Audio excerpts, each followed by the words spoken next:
다 같이 성경을 들고 일어서시기 바랍니다.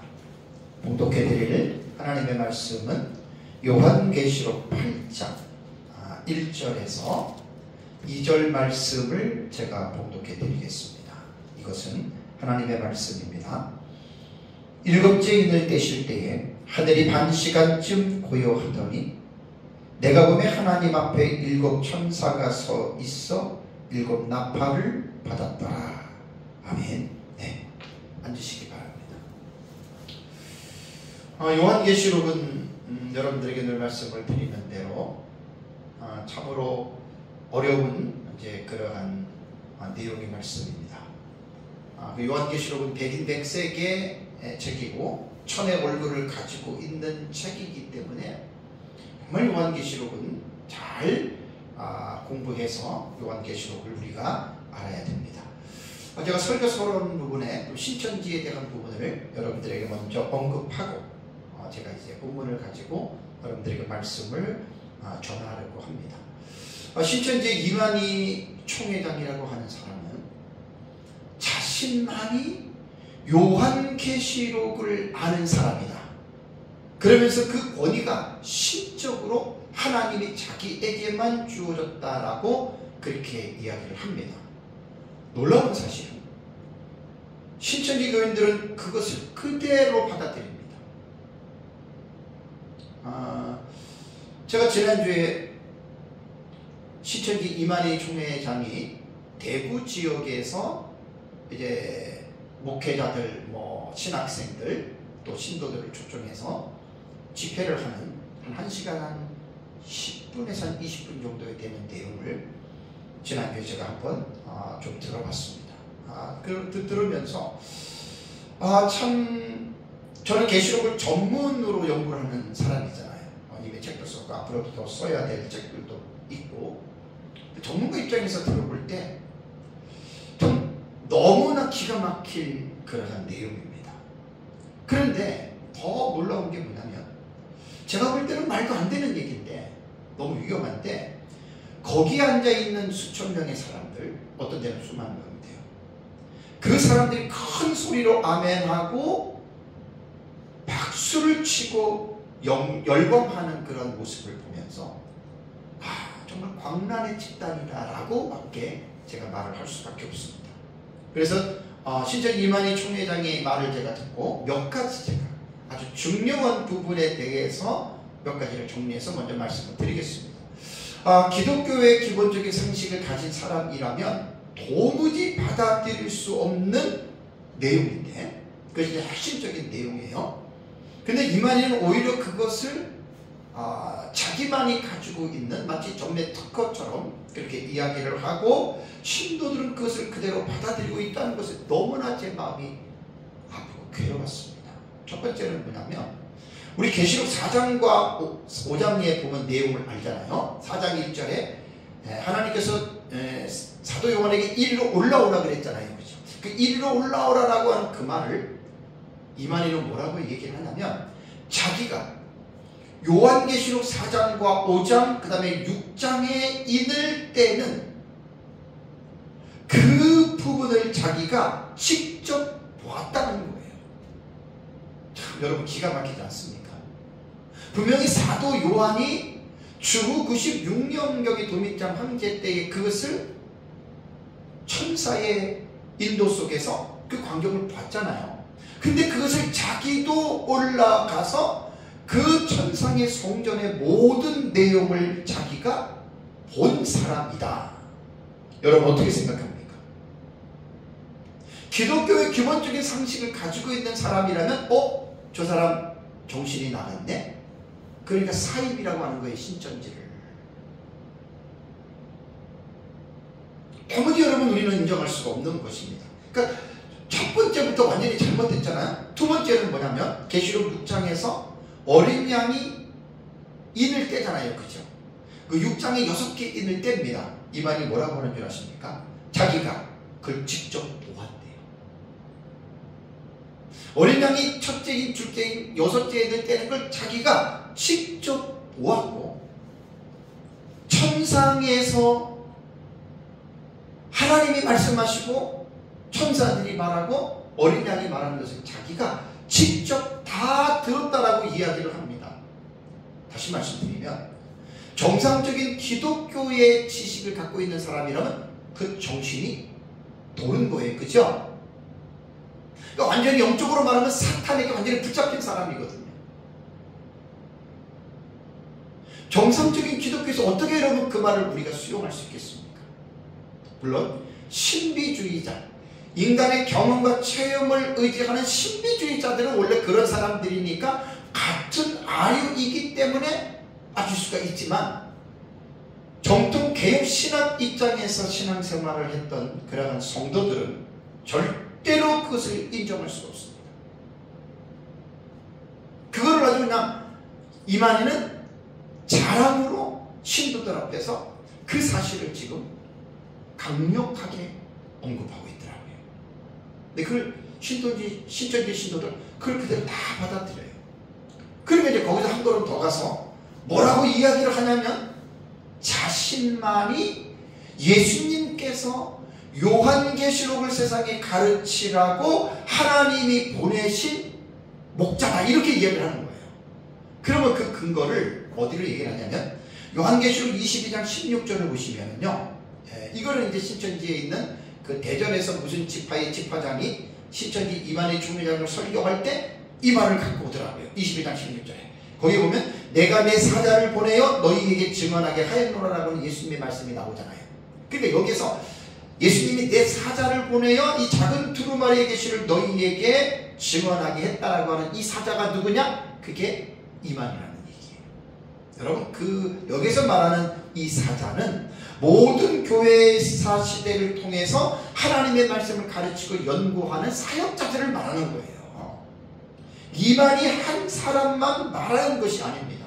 그런데 신천지 교인들은 철석같이 믿고 있고, 이만희 또한 자기 자신에게 지금 세뇌가 된, 영적으로 완전히 문제가 있는 사람이죠. 그래서 그거를 갖다가 이야기를 하니까 정상적인 사고를 갖고 있는 기독교인들은 당연히 정신병자 내지는 영적으로 잘못된 사탄에게 미혹된 자라고 우리는 보는데, 신천지 신도들은 그거를 그대로 받아들여요. 그러니까 이 시너지가 엄청난 거예요. 지금 몇십만 명, 최소한 30만 명이 넘는 그 사람들이 이러한 틀에 그들이 지금 세뇌가 되어져 있는 거예요, 여러분. 그래서 이제 이만희는 기고만장한 거죠. 자신만이 요한계시록을 전할 수 있는 자다. 그러니까 한 사람의 삐뚤어진 그릇된 어떤 그 사상이 그 사람도 자기도 모르는 자기 자신에게 속게 만들었고, 더 놀라운 것은 뭐냐면 그 거짓된 진교리를 많은 사람들이 미혹이 돼서 따르고 있다라고 하는 말입니다. 그래서 오늘날 신천지가 30만이 넘는 엄청난 신도를 가지고 있는 사이비 집단이 여러분 될 겁니다. 그리고 또 하나의 연결된 유튜브를 보니까, 이제 한 걸음 더 나가서 우리나라만 그러는 게 아니에요. 전 세계적으로 동남아 지역이라든가 아프리카라든가 이러한 그 조금 개발도상에 있는 그러한 좀 가난한 사람들 있잖아요. 그런 사람들 해가지고 종교 통합이라고 하는 그 어떤 명제가 있습니다. 신천지에서 종교 통합을 좀 불어주고 있는데 기가 막힌 일이에요. 그래서 이제 외국의 타종교의 지도자들을 초청해서 2박 3일 동안 세미나를 했어요. 이만희가 여기서 마지막 날 뭐 하는 줄 아십니까? 요한계시록을 자신있게 타종교 지도자들에게 전하는 거예요. 거기서도 자기만이 계시록의 실상을 본 자고 자기만이 들은 자이기 때문에 자기만이 요한계시록을 설교할 수 있다, 이런 말을 한 거예요. 외국에서 온 타종교 지도자들이 돈 줘요, 먹을 것 줘요. 그들이 얼마나 좋겠어요. 구경시켜줘요. 그러니까 그 말에 부정할 수가 없잖아요.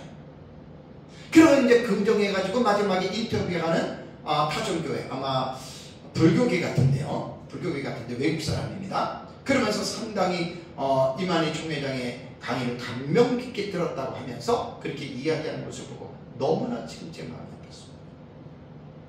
이만희 총회장에 대해서 마지막 제가 결론을 말씀을 드리면, 한국 교회는 특히 목회자들은 정신 차려야 됩니다.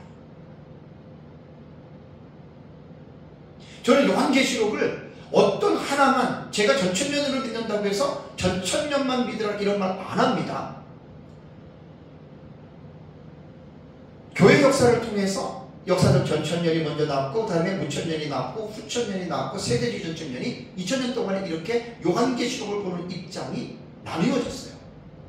그러니까 내 것만 옳고 나와 다른 너는 틀리다 이렇게 하지 말고, 무엇이든 간에 이것이 개혁신학자들이 보아왔던 관점이기 때문에 이단은 아닙니다. 달라도. 그러면 목회자는 이 네 가지의 사상 중에 크게 말하면 두 가지지만 하나를 설정해서 연구해서 성도들에게 말씀을 가르치는 것이 목사가 할 일입니다.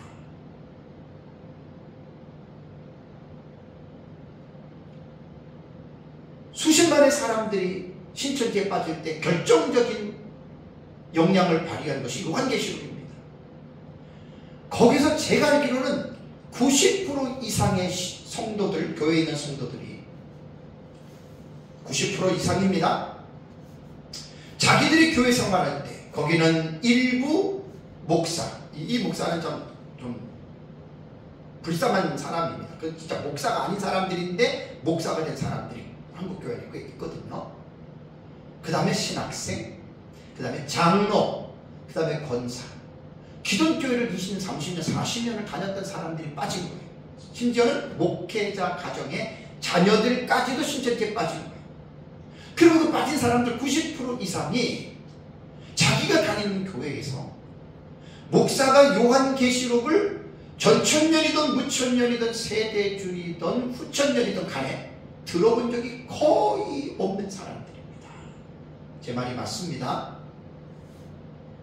그렇게 요한계시록을 성도들은 배우고 싶었는데 담임 목사가 요한계시록을 어떻게 가르쳐야 할 줄을 몰랐기 때문에 못 가르친 거예요.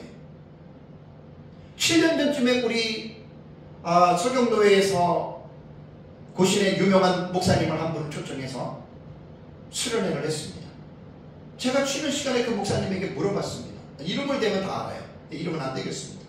내가 이제 종말론을 연구를 하니까 목사님은 요한계시록을 어떤 관점에서 보고 있습니까? 그분 아이고 저희 요한계시록 모릅니다. 저는 요한계시록 성도들에게 가르친 적이 없어요. 그리고 한국 교고신 안에서는 유명하게 은퇴를 했어요. 이게 오늘날 실상이라고요. 현실이에요. 제가 요한계시록을 10년 전에 깨닫고 첫 번째 와닿은 게 목회자들의 직무유기다라고 하는 걸 깨달은 거예요. 그러니까 각 교회에서 목회자들이 종말론을 어떠한 차원에서 가르치든지 간에 하나로 그냥 가르쳤다면 절대로 성도들 안 빠집니다. 계시록 문제 때문에. 그게 제가 너무나 마음이 안타깝거든요.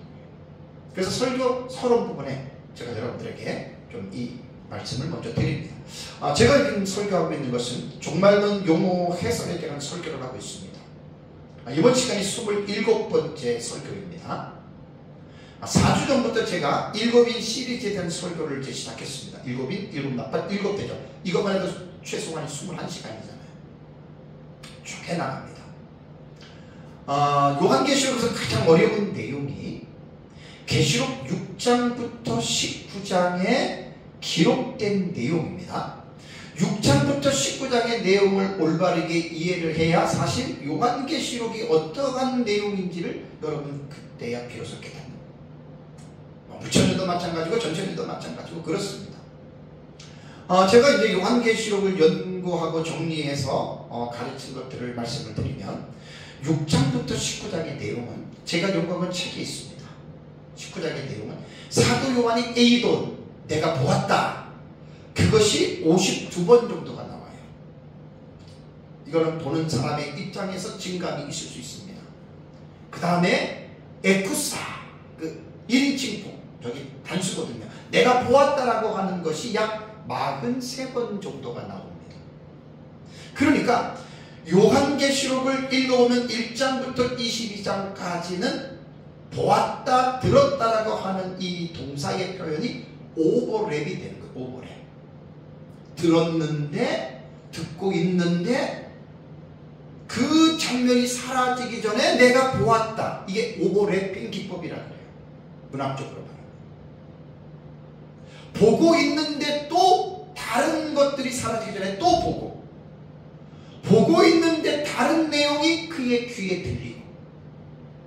그래서 6장부터 19장까지의 기록된 사건별로 보면 약 53가지의 사건이 기록이 되어져 있습니다. 제 책에 보면 1장부터 22장까지 다 세분화해서 제가 기록을 해놓았습니다. 그래서 6장부터 19장의 내용에서 가장 기억에 남는 내용이 뭐라 그랬죠? 가장 기억에 남는 내용은 3가지 7 시리즈입니다. 7인이 나오고 7 나팔이 나오고 7 대접이 나오죠. 이거는 뭐 기독교인이든 비크리스천이든 상관없어요. 그냥 문학적으로 읽으면 이 책은 특징이 뭐냐? 3가지 7 시리즈가 나오는 거예요. 7인, 7 나팔, 7 대접. 1이 떼지고 나팔이 불려지고 대접이 쏟아지고. 그게 요한계시록에서 가장 기억에 남는데, 요한계시록을 이해하기 위해서는 우선 주축이 되는 내용이 7 시리즈거든요. 3가지. 그러면 3가지 7 시리즈를 제가 4주 전에 인에 대한 설교를 하기 전에 선행학습으로서 한 것 기억나시죠? 동경과 삽경에 대한 이해를 해야 되고, 총론계시, 연결계시, 영광계시를 이해해야 되고. 왜 제가 이렇게 말을 하는 줄 아십니까? 어떤 분들은 이렇게 생각해요. 목사님 가르치는 계시록이 너무나 어렵대. 몰라서 하는 얘기예요. 신천지 이만희 총회장이 말하는 것처럼 내가 하늘에서 직접 봤다. 흰 말은 뭐고 붉은 말은 뭐고 검은 말은 뭐고 청황색 말은 뭐고 이렇게 말하는 것은 상당히 여러분 문제가 있습니다. 왜냐하면 성경을 우리가 하나님의 말씀이라고 믿고 우리가 읽잖아요. 우리가 듣잖아요. 설교자가 설교를 하잖아요. 무조건 하는 게 아니에요. 이 하나님의 말씀이 인간의 언어로 기록되었기 때문에 문법적인 해석을 무시하고 무조건 성경에 들어가서 내가 읽는데 깨달았다, 감동이 됐다 이렇게 하는 것은 반드시 문제가 있습니다. 그래서 성경을 보고 성경을 깨닫는 데는 그 프로세스가 필요해요. 과정이 필요합니다. 과정을 무시한 성경은 완전 이단과 사이비들이 성경을 해석하는 거예요. 그래서 정상적으로 신학을 한 목회자들은, 또 정상적으로 설교를 준비하는 목회자들은 기본적으로 성경을 읽고 원문을 잘 알든 모르든 봅니다. 단어를 살피고, 그 다음에 원문에 기록된 구문론을 살피고, 그리고 우리말 번역하고 비교하면서 이 말이 무슨 말인지를 생각하면서 이 성경을 해석합니다. 그러니까 요한계시록은 무조건 읽는다고 깨달아지는 책이 아닙니다. 제 말은 명언입니다. 무조건 읽다가 깨달은 사람이 대표적으로 이만입니다. 수천 번 읽었겠죠. 쭉 들어보니까 원고 없이 1장부터 쭉 이야기를 하는데 들어보니까 제가 전문가인 제가 들을 때 기가 막힌 말이에요. 경광부에 지 말에 막 갖다가 때려 맞추고 붙이고 참 정말. 그래서 제가 요한계시록을 연구를 하면서 마구잡이로 배운 사람들은, 설교자들이 설교도 마구잡이로 합니다. 이것저것 따지지 않고 흰 말은 뭐고 붉은 말은 뭐고 이렇게 하게 됩니다. 그러니까 도무지 요한계시록의 개론과 개요에 대한 지식 없이 전천년이든 무천년이든 구천년이든 세대주의든 가르친 사람들은 잘 들으셔야 돼요. 이단과 사이비와 별 다를 바가 없게 된다는 말입니다. 그래서 제가 그런 것들을 불식시키기 위해서 제가 요한계시록을 연구한 것들을 성경적으로, 신학적으로, 문학적으로의 이런 기본적인 틀을 제가 세워놓고 그 객관적인 지식의 틀 안에서 전 가르치는 거예요. 그러니까 이런 것들을 모르는 사람들은 목사님 말하는 게 너무 어렵다. 그분들이 원하는 건 이거예요. 흰 말은 적그리스도다, 흰 말은 그리스도, 이렇게만 말해달라는 거예요. 여러분 그 이단과 사이비의 별 다를 바가 없어요. 그래서 저는 성경을 해석하는 과정을 저는 중시하는 사람입니다. 설교가 성경 텍스트에 대한 이 프로세스, 과정을 충실하게 준비하고 겪었을 때 그 설교가 올바른 설교가 되지. 그 성경 본문을 이해하는 과정 자체를 무시하면 성경을 반드시 잘못 깨닫게 됩니다. 그 목사 정말 문제가 많습니다. 그래서 제가 요한계시록에 대해서는 하나님이 주신 제게 은사고 은혜고 사명이기 때문에 듣든지 안 듣든지 그냥 제가 유튜브를 통해서 제가 기록을 지금 남기고 있는 거예요. 그래서 6장부터 19장이 내용이 가장 어렵고요. 요한계시록 가장 기억 남는 게 세 가지 일곱 시리즈인데, 그러니까 이제 첫 일곱 인이 뭐고 일곱 나팔이 뭐고 일곱 대접이 뭔지에 대한 기본적인 공부를 해야 됩니다. 그래서 제가 이제 지난주까지 6째 인 설교를 했잖아요. 그죠? 그러면 이제 한 번씩 1시간 하니까 주일에 제가 2개씩, 그러니까 3주 지났고 4주 전에는 이제 일곱 인을 먼저 이해하기 위해서 선행학습으로 제가 2시간을 했습니다. 자, 일곱 인은 이렇습니다. 지난주에 제가 3주 동안 말씀을 드린 대로 6장을 보면, 장으로 볼 때는 6장인데 6장을 보면 첫째 인, 둘째, 셋째, 넷째, 다섯째, 여섯째 인이 순서적으로 나오죠. 그죠? 자, 이는 그렇게 기록이 되어져 있습니다.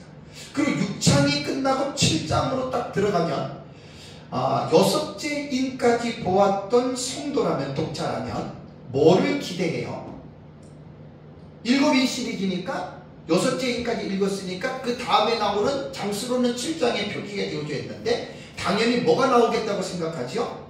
일곱 번째 인이 나오거리라는 생각을 합니다. 근데 7장을 보면 뭐가 나와요?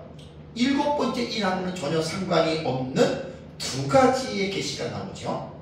14만 4천이 인침을 받는 것과 신옷입은 큰 무리의 환상이 나옵니다. 뭐 14만 4천이 뭐고 신옷입은 큰 무리가 뭐고 그것을 내용을 말하는 게 아니라 요한계시록이 기록된 구조, 형식상 구조로 볼 때 여섯째 인까지는 순차적으로 나오고 그 다음에 나온 거는 다른 두 가지의 사건이 나온다는 거예요. 그럼 우리는 이것을 어떻게 보아야 되느냐? 그래서 제가 봉경과 삽경이라는 말을 했습니다. 이건 제가 만든 용어가 아니라 계시록을 연구하는 학자들이 그렇게 공통적인 분모가 되는 신학적 용어를 만든 거예요. 그래서 제가 그들의 용어를 가지고 와서 저도 함께 그 용어에 동참해서 저도 책을 쓰고 요한계시록을 가르치는 거예요. 봉경이라고 하는 말은 뭐냐면 세 가지 일곱 시리즈입니다.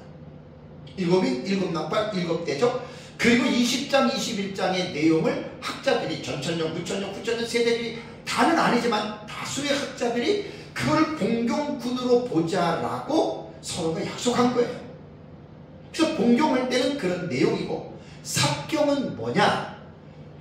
요한계시록을 읽어보면 6장부터 19장까지가 일곱인, 일곱 나팔, 일곱 대접 이렇게 딱 붙어서 나오는 게 아니잖아요. 계시가 이렇게 붙어서 나오진 않아요. 분명한 거는 뭐냐면 이게 순서적으로 나오긴 나오는데 그 인과 나팔과 대접의 그 사이사이에, 대접은 그 사이에 삽입된 내용이 하나도 없어요. 근데 이 인계시에서 여섯 번째 인과 일곱 번째 인에 딱 삽입된 내용이 요거예요. 7장. 그리고 이제 8장에서 3절에서 5절까지가 또 하나 삽입이 된 거. 그러면서 이제 나팔 계시를 볼 때 나팔 계시는 제일 복잡해요. 제일 범위가 넓어요.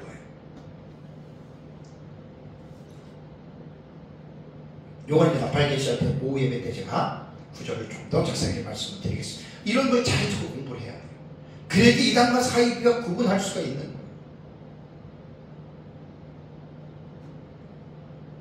그래서 6장부터 19장까지는 봉경과 삽경이라고 하는 내용이 아니라 기록된 구조를 먼저 이해를 하고 있어야 됩니다. 이렇게 공부를 하면 요한계시록이 되게 재밌어요. 그래서 요한계시록은 6장부터 19장의 해석이 제일 어려운데, 일곱인 시리즈와 그 나머지 시리즈의 그 나머지 내용들이 지금 함께 이렇게 모여 있잖아요. 그죠? 덩어리로. 그러니까 그러한 구조로 기록이 되어져 있는데, 봉경군인 세 가지 일곱 시리즈는 한 가지의 사건을, 하나의 내용을 한 사건으로 본다면 3, 7에 21, 21가지 사건이 되잖아요. 그리고 나머지 그 세 가지 일곱 시리즈 사이에 들어간 삽입된 내용들 있잖아요. 그걸 삽경이라고 하는데 저는 막간계시라고 부른다고 했어요. 그리고 제가 4주 전에 말할 때 연결계시라고, 영광계시라고 말했을 때 똑같은 말입니다. 그것이 약 32가지 사건이 나와요. 그러니까 계시록은 6장부터 19장까지를 연구를 하면 53가지의 사건이 나옵니다. 이거는 요한계시록을 공부할 때 무조건 공부하지 말고 무조건 읽지 말고 이러한 기본적인 개론을 먼저 파악하고 공부를 해야 돼요. 그래서 본경군이 사건이 21가지고 나머지 사경군이 32가지 사건이 나오는데 이 53가지의 사건을 어떻게 우리가 해석하고 이해하고 마지막 전체적으로 종합적으로 정리할 수 있을까? 이게 성경을 해석하는 거예요. 그러니까 이러한 기본적인 객관적인 지식을 무시하고 무조건 성경을 읽고 읽는데 감동이 되고 깨달아졌다. 그건 이단과 사이비들이 하는 일들입니다. 대표적으로 이 말입니다.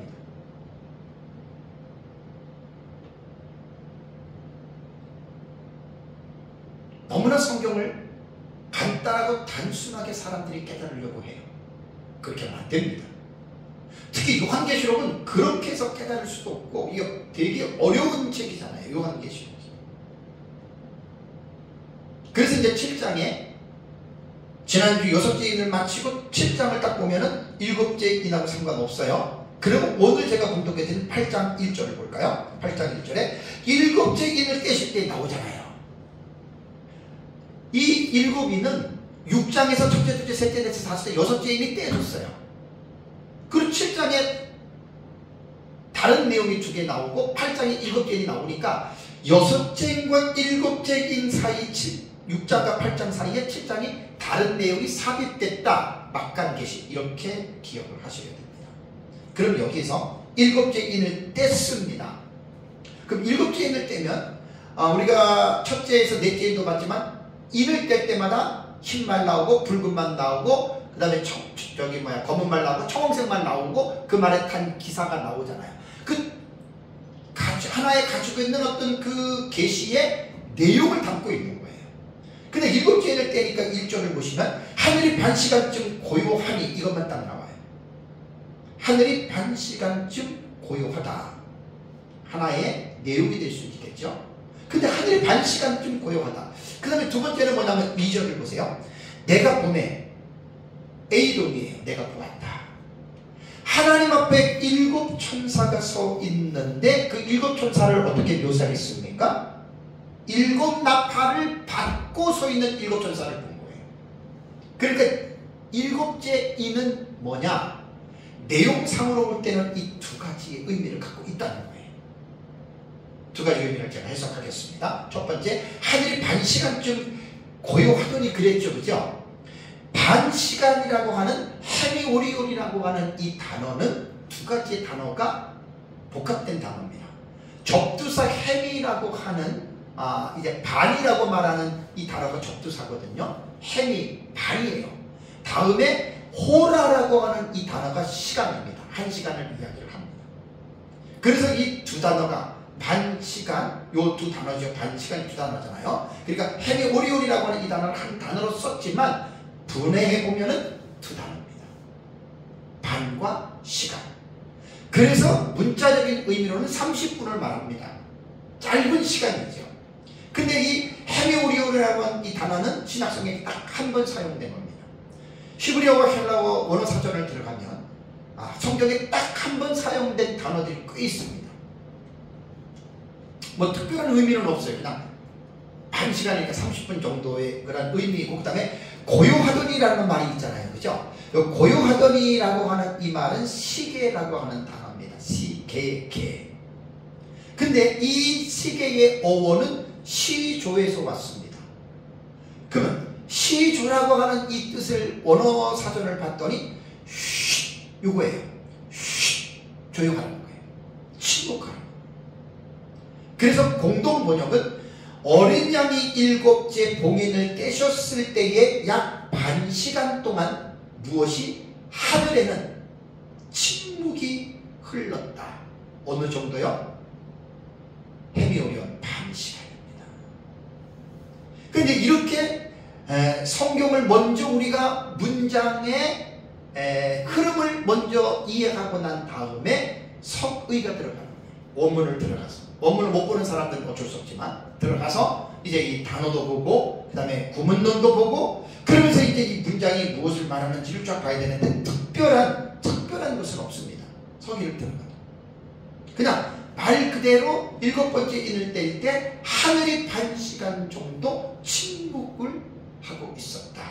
그리고 여기서 이제 해석이 들어가는 거예요. 해석. 성경은 서기하고 그 다음에 들어가는 작업이 뭐냐면 해석이 들어가는 거거든요. 이제 해석에는 개인의 이제 주관적인 것도 들어가기 때문에 해석은 다양해질 수가 있습니다. 그래서 반 시간쯤 고요함에 대해서는 제 책에 11가지를 제가 써놨습니다. 테크니우스 같은 교부는 하늘을 교회로 상징한다고 보고 반 시간가량 침묵이 흘렀다는 것은 영원한 안식이 시작됨을 나타낸다. 그게 다 달라요.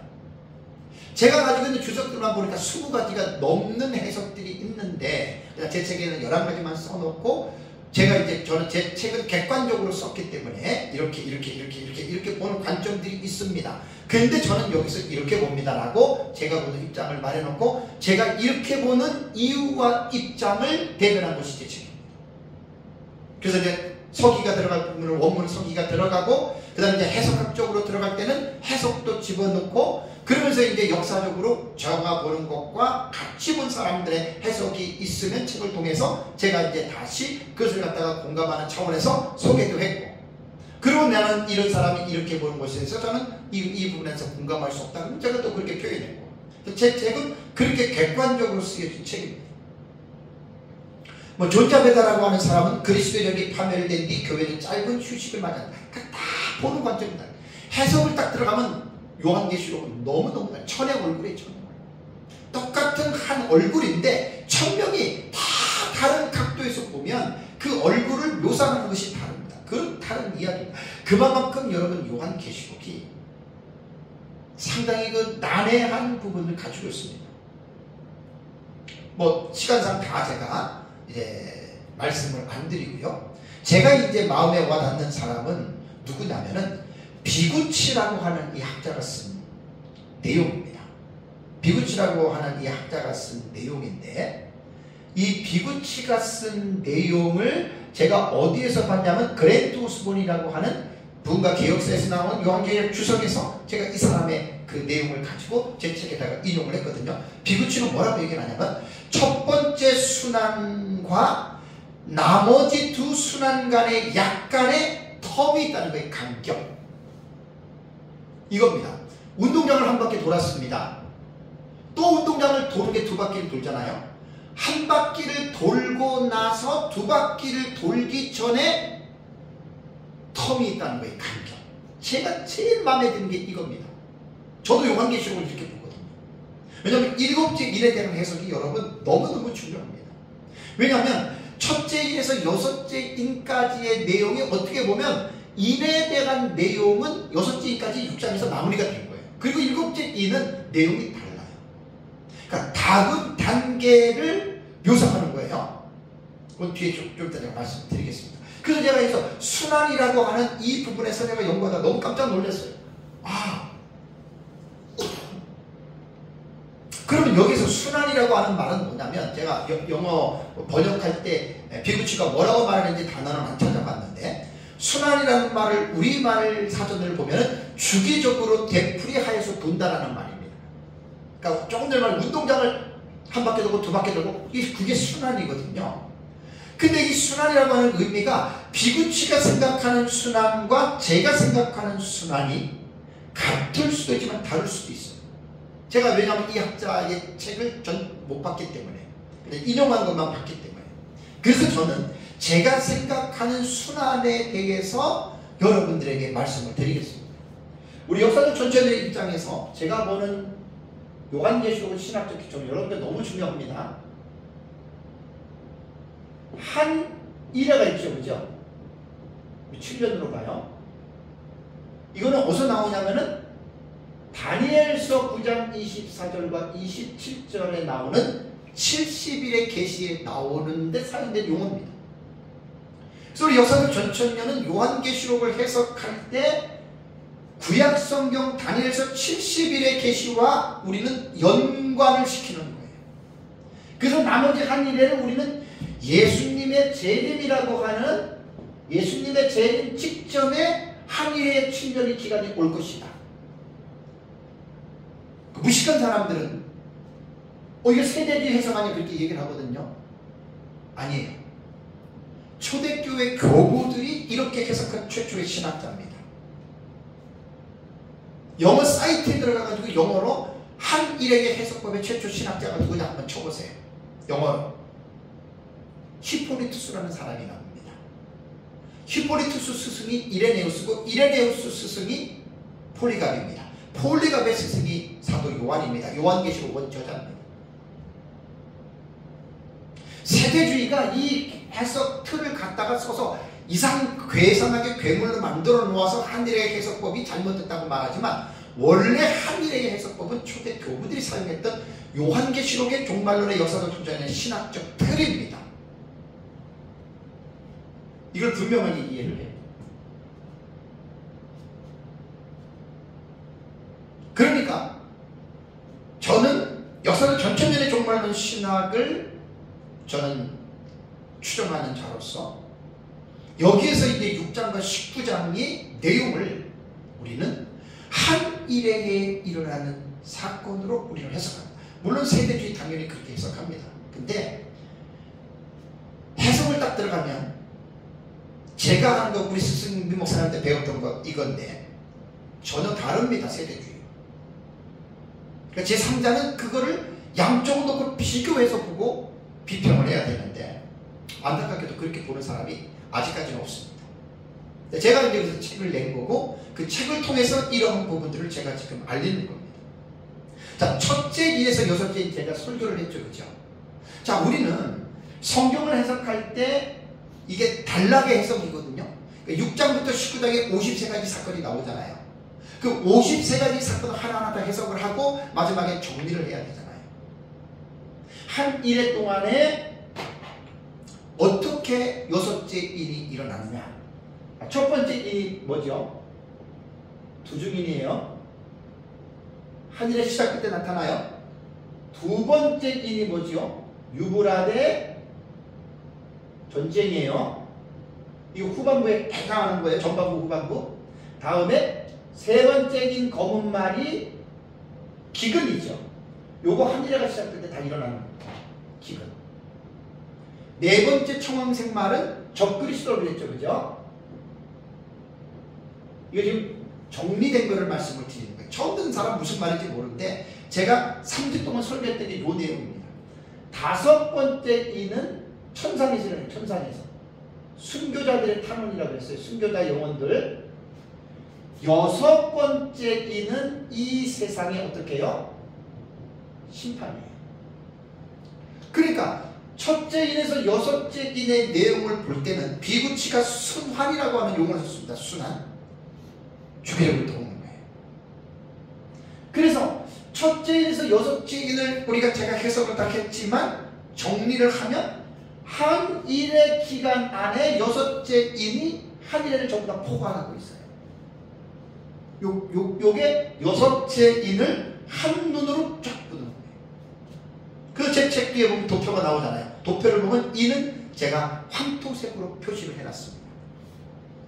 그래서 여섯째 인까지를 보면 하나님이 여섯째 인을 통해서 여섯 가지 인을 통해서 한 일회를 전체적으로 보여줬는데 문제가 뭐냐면 한 일회에 요 여섯 가지 사건밖에 나오는 게 아니에요. 아까 제가 말씀드렸죠. 6장에서 19장까지 몇 가지 사건이 나온다고요? 53가지의 사건이 나와요. 53가지. 한 일회 기간 동안에 사건이 몇 개가 나오냐면은 53가지의 사건이 나옵니다. 그러니까 여섯째 인까지는 6가지 사건밖에 안 나와요. 나머지 47가지 사건이 이 안에 또 담겨져 있다고요. 한 일의 기간 동안에. 그 도표에 보면 그 내용이 다 들어간 거예요. 그러고 나서 이제 7째 인을 뗄 때에 반시 동안 고요했죠. 침묵했죠. 그래서 제가 비구치의 말을 공감하는 게 한 번 순환하고 두 번째 순환하는데 두 번째에 순환하기 전에 신묵이다. 그렇게 보는 거예요. 그러면 이제 제가 보는 건 뭐냐면 일곱 번째 인이 어떻게 시작이 되냐면 일곱 번째 인이 뭐라 그랬습니까? 일곱 나팔이라고 했죠. 그죠? 그럼 한 일행의 일곱 나팔이 어떻게 진행되는 줄 아십니까? 저는 다 정리가 됐기 때문에 이런 부분을 이야기하는 거예요. 아는 사람들은 도움이 되지만 모르는 사람들은 이게 좀 어려워도 그래도 여러분들이 들으셔야 됩니다. 왜냐하면 8장 2절을 다시 보시면 내가 보면 하나님 앞에 일곱 천사가 서 있어 일곱 나팔을 받았다 그랬죠. 그죠? 그럼 여러분 일곱 번째 인의 내용은 뭡니까? 첫 번째는 신말이고 두 번째는 붉은 말이고 뭐 검은 말이고 청황색 말이 있는데 일곱 번째 인은 자체가 가지고 있는 내용이 사건이 있어요 없어요? 없어요. 일곱 번째 인은 뭐냐면 일곱 나팔. 하나님 앞에 일곱 천사가 서 있는데 그 천사 손에 일곱 나팔을 딱 갖고 있어요. 그럼 뭐죠? 일곱 번째 인은 자체적으로 가지고 있는 사건은 없지만 일곱인 다음에 나타나는 사건이 뭐라 그랬죠? 일곱 나팔 계시. 다음번에 나타날 일곱 시리즈의 서막적인 계시라 그래요. 윤곽을 보여주잖아요. 그러면서 이제 이 일곱 나팔을 6절부터 보면은 첫째 나팔을 불고 둘째 천사가 둘째 나팔을 불고 셋째 천사가 셋째 나팔을 불면 그 나팔 속에 사건이 담겨져 있는 거예요. 그래서 일곱 인이 뭐냐면 일곱 나팔인데 요거 먼저 제가 말씀을 드릴게요. 그래서 4주 전에 제가 그 선행적 학습을 들은 사람들은 이해가 될 거예요. 여러분 인 시리즈를 보면은 첫째에서 일곱째 인 나오죠. 그죠? 요 일곱째 인이 뭐라 그랬죠? 일곱 나팔이에요.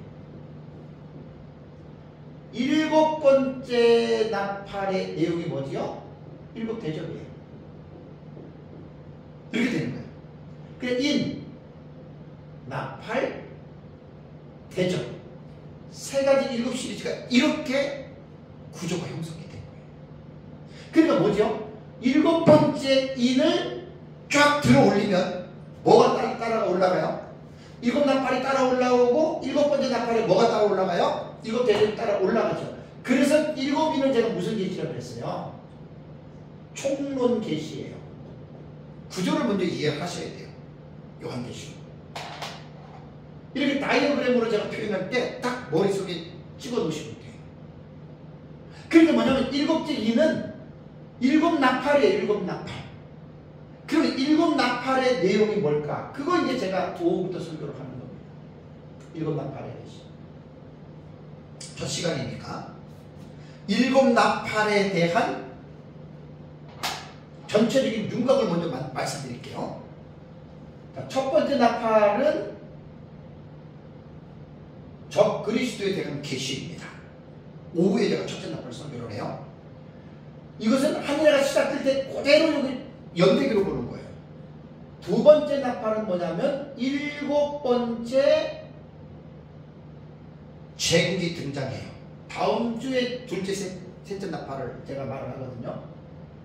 세 번째의 나팔의 계시가 뭐냐면 세 번째 나팔의 계시는 음녀의 세력들이 출현을 합니다. 하늘에 시작될 때요.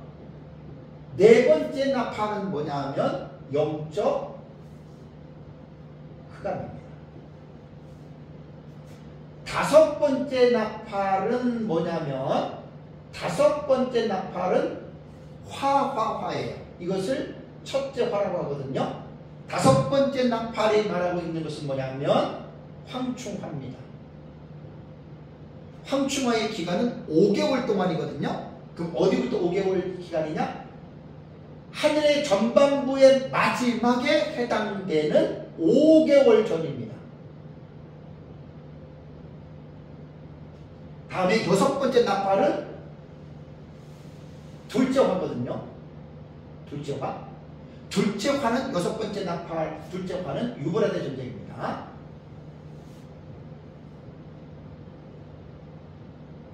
결론부터 말씀을 드리는 거예요. 다음에 일곱 번째 나팔, 일곱 나팔이 있어요. 일곱 나팔. 일곱 나팔은 아까 말씀드린 대로 독자적인 사건 없어요. 뭐가 나온다고 그랬죠? 일곱 대접이 나와요. 일곱 번째 나팔. 하나, 둘, 셋, 넷, 다섯, 여섯 번째 대접하고 일곱 번째 대접이 일곱 번째 대접의 내용이 뭐냐면 이것이 세상 심판입니다. 이게 나팔 대신 윤곽이에요. 그러면 일곱 인, 일곱 개, 일곱 나팔, 14개, 일곱 대접, 21개. 요것이 요한계시록을 먼저 볼 때 구조를 먼저 이해를 하라는 거예요. 이만희 같은 경우는 신학도 없고 무식하고 그냥 성경을 견광부회로 마구잡이로 자기 지 멋대로 해석한 것이 그게 요한계시록입니다. 말도 안 되는 내용들이 다. 내가 봤다, 내가 들었다, 내가 다 하나님 음성 들었다. 그러니까 그게 사입이지 뭐예요, 여러분? 그게 사입이지 뭐냐고요. 그러니까 성경을 해석할 때는 무작정 해석하는 게 아니라 이러한 구조라든가 또 문학적 해석이라든가 혹은 역사적 해석이라든가 이러한 지식이 없이 성경을 해석하니까 이 어려운 부분에서 이단들이 다 빠져들어요.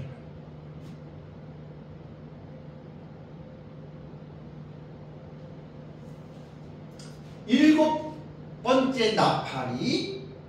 번째 나팔이 자체적인 내용이 없어요. 일곱째 인처럼. 다음에 나타날 일곱 대접에 계십니다. 대접.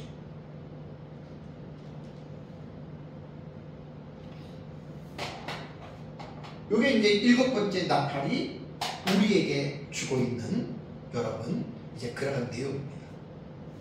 그러니까 이제 보세요. 뭘 여러분들이 딱 느낄 수가 있냐면 보세요. 제가 두 번째 순환주기라는 말이 이런 내용입니다.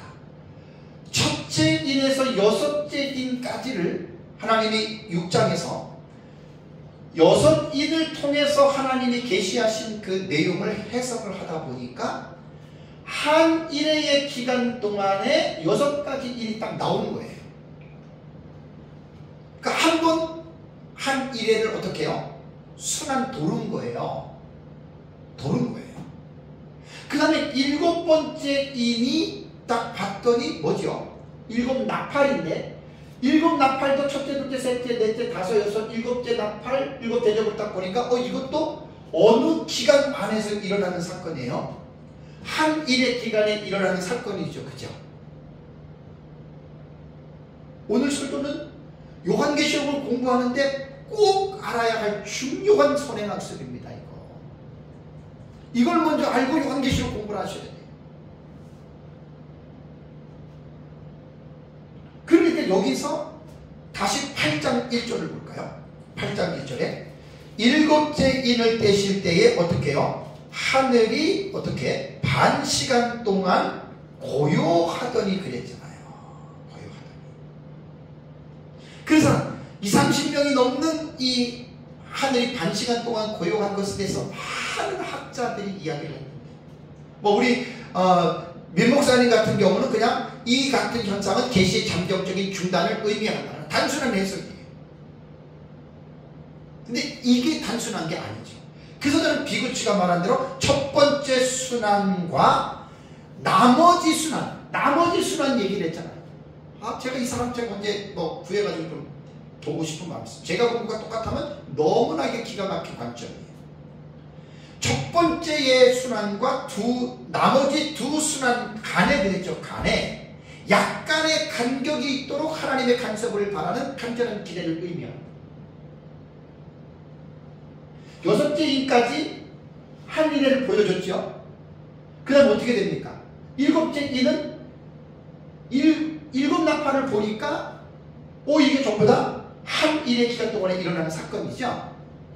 요 사이에 텀이 있는 거예요. 그래서 저는 하늘이 반 시간쯤 침묵했다. 시계 침묵했다. 너무나 저는 이 부분에 어쩌면 이렇게 내가 보고 있는, 내가 이렇게 구조를 이해하고 있는 것과 어쩌면 이렇게 갑질까지 가서 탄성을 치는 거예요. 이게 그랜트 오스본 주석에 나옵니다. 그랜트 오스본은 주경학자인데 요한계시록 주석을 한 1000페이지 정도 썼어요. 부흥과 개혁사에서 나온 주석인데 아주 제가 좋아하는 주석입니다. 그랜트 오스본하고 로버트 마우스하고 이 사람들은 이제 역사적 전천년의 주경학자들이기 때문에 제가 좋아하고, 그 다음에 무천년에 그레고리 빌이라든가 데이비드 오니라든가 다 저에 있어요. 그런 것들 제가 다 봐요. 그래서 제가 도표를 보면 딱 여러분 이해가 되잖아요. 첫째 인에서 여섯째 인을 가지고는 한 일회가 채워집니까? 안 채워집니까? 안 채워지잖아요. 허물판이잖아요. 그죠? 그런데 일곱 번째 인을 통해서 일곱 나팔은 일곱 인에 예속되어져 있죠. 그래서 제가 연결 제시를 할 거예요. 연결이 되어져 있으니까 이것이 다 한 일의 기간에 일어나니까 인으로만 볼 때는 듬성듬성 돼 있는데 일곱 나팔을 보니까 여기서 좀 더 자세하게 나오는데 한 가지 특징이 있어요. 그 특징이 뭐냐면 네 번째 인이 적그리스도고 첫 번째 인이 적그리스도죠. 그죠? 요것은 같은 내용을 계시의 모양을 바꿔서, 그러니까 중복계시라고 해요. 중복계시. 또 하나 중복이 뭐가 나오냐면 둘째인 유브라데 전쟁과 둘째화 유브라데 전쟁이 어떻게 해요? 같은 계시를 계시의 모양만 바꾼 거예요. 둘째인 여섯째 나팔.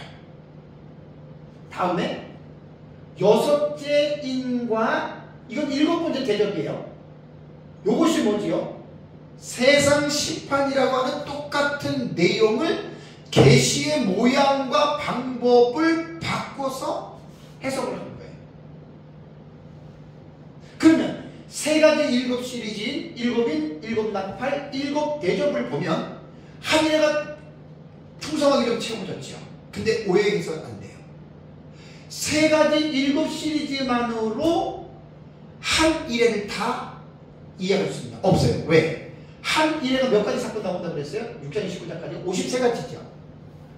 53가지 사건에서 세 가지 일곱 시리즈는 21가지밖에 안 돼요. 그럼 나머지는 뭐예요? 32가지의 사건이 이 안에 있다는 말이에요. 그 이 안에 있는 것이 6장과 19장의 이 32가지 사건을 우리는 뭐라고 얘기를 하냐면 막간계시라고 하는 거예요. 막간계시. 그 신호님은 큰 무리 같은 경우는 후반부에 여기에 예비처 나오죠. 그죠? 예비처. 14만 4천의 인침은 두 중인들의 인침을 보는 거예요. 그러니까 각 사건이 중복이 돼요. 그래서 여기서 막간계시 32가지가 이 안에 일목요연하게 위치를 선정해서 이 부분을 다 들어간단 말이에요. 그래서 총 6장부터 19장까지 53가지의 사건이 하나의 도표 안에 딱 들어가 있는 게 제가 민목사님 사상을 정리한 여러분 이 도표입니다. 도표. 그래서 도표의 타이틀을 한눈에 보는 요한계시록 도표라고 제가 붙인 거예요. 한눈에 여기 하늘의 기간 동안에 50세가지 사건 다 나옵니다. 1장부터 22장까지 다 나옵니다. 이 도표가. 그러니까 제가 스승 민목사님한테 배워서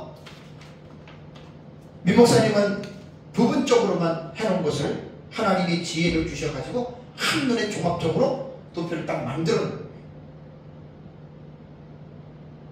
그래서 도표 안에 제가 사실은 요한계시록을 연구하고 탁을 내고 가르치고 하지만 자신있게 제가 말씀드리는 것은 자만이 아니고 교만이 아닙니다. 마구잡이로 저는 가르치는 게 아닙니다. 이렇게 모든 것들이 성경적으로, 신학적으로, 역사적으로 모든 지식들이 다 뒷받침이 되고, 그런 지식들이 뒷받침이 되니까 제가 자신있게 힘있게 말하는 거예요.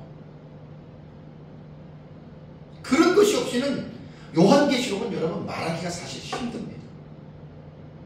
다시 말씀드리면 천의 얼굴을 가지고 있기 때문에 누구 것이 옳으냐 전부 다 자기께 옳다고 말을 하죠.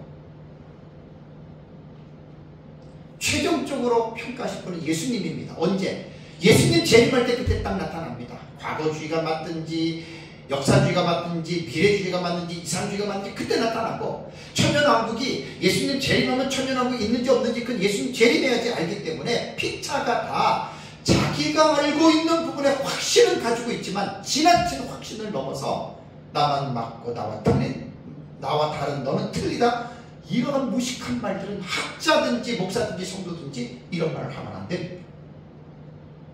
제가 역사적 전천년으로 봤다고 해가지고 모든 사람에게 역사적 전천년으로 보라고 저 그렇게 미는 사람 아닙니다. 단 제가 역사적 전천으로 보고 있는 이 어떤 해석이 마구잡이가 아니기 때문에 제가 이 해석하는 프로세스, 과정을 섬세하게 디테일하게 많은 시간을 들여서 제가 주경신학적으로, 역사신학적으로, 조직신학적으로, 실천신학적으로 제가 이 요한계시록을 제가 뒷받침을 합니다.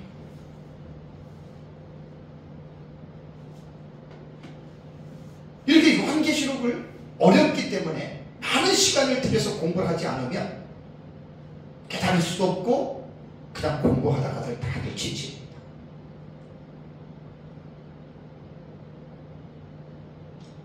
제가 연구를 해봐서 알아요. 무천년주의자들은 이렇게 이야기를 하면 에이 말도 안 돼. 그건 자기들 입장이에요.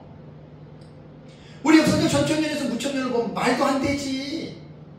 심각하죠. 그러니까 이걸 가지고 자꾸만 서로의 말도 안 돼, 틀렸어 이렇게 하면 인간이기 때문에 감정이 상하는 거예요. 저는 제가 강조하는 거는 이런 말 하지 말자는 거예요. 서론에 말씀드린 대로 왜 기존에 속해 있는 교인들이 한국에 30만 명 이상이 왜 신천지에 빠져들어갔느냐, 그 이유가 뭐냐를 아셔야 돼요. 목회자들은 거의 안 가르쳤습니다. 그 사람들 교회에서 한 교회에서 10년 20년 30년 신앙생활을 해도 담임 목사로부터 전천년이든 무천년이든 후천년이든 세대주의든 요한계시록을 1장부터 20장까지 안 배우고 못 배웠어요. 그건 목사의 직무 유기입니다. 하나님 앞에서 말씀드려요. 그 직무 유기입니다. 그래서 저는 내가 보는 역사적 전천년만 가르치라는 말이 아니라 무천년을 가르치더라도 제발 좀 가르치라는 말이 한국 교회가.